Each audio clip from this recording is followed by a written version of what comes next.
ఆ రోజు నేను పొద్దున్నే 5కి లేచి I headed straight to my morning jog. నాకు వర్కౌట్ అండ్ బీయింగ్ డిసిప్లిన్ అంటే చాలా ఇష్టం.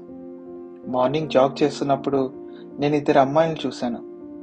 జాగింగ్కి వచ్చారేమో అనుకున్నా, కానీ వాళ్ళు స్నాప్స్ పెట్టి కెమెరా కోసం పోజ్ ఇస్తున్నారు.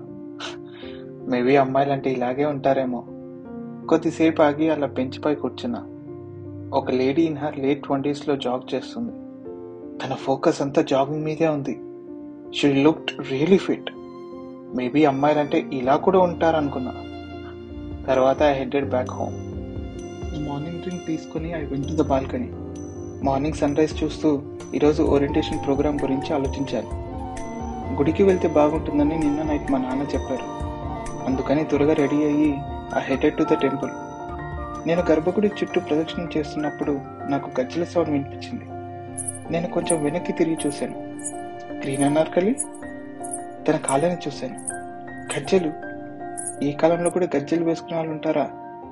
మేబీ అన్ ఓల్డర్ ఉమెన్ వేసుకుందేమో అనుకుని my gaze travel from her feet to her face. ఒక్క సెకండ్ క్యూట్గా అనిపించింది.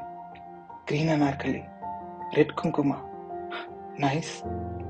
నా దర్శనం పూర్తి చేసుకుని I headed to my car. తన గురించి ఆలోచిస్తూ కార్ రివర్స్ చేస్తున్నాను.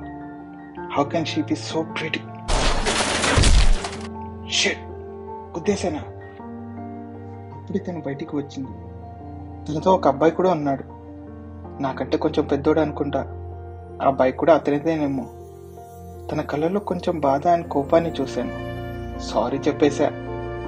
మీ కార్ గురించి ఎవరికి కావాలి? సారీ చెప్తే మా బైక్ ఏమైనా రిపేర్ అయిపోతారా? నా అన్న బైక్ అది. తన కళ్ళలో కోపాన్ని అండ్ తన గొంతులో మొండితనాన్ని గమనించాక నాకెందుకో తనని ఏడిపించాలనిపించింది. కాబట్టి నేను కూడా రూడ్గా మాట్లాడాను. అయితే సారీ వద్దా? ఇదంతా డబ్బు కోసమా? ఎంతైందో చెప్పు, కట్టేస్తా. తను ఫైనల్గా నాపై అరిచింది. I felt happy. ఎందుకో తెలియదు. తన పక్కన ఉన్న అబ్బాయి నన్ను వెళ్ళిపో అన్నప్పుడు ఐ జస్ట్ డ్రో ఆఫ్. తనని మళ్ళీ కలుస్తానా?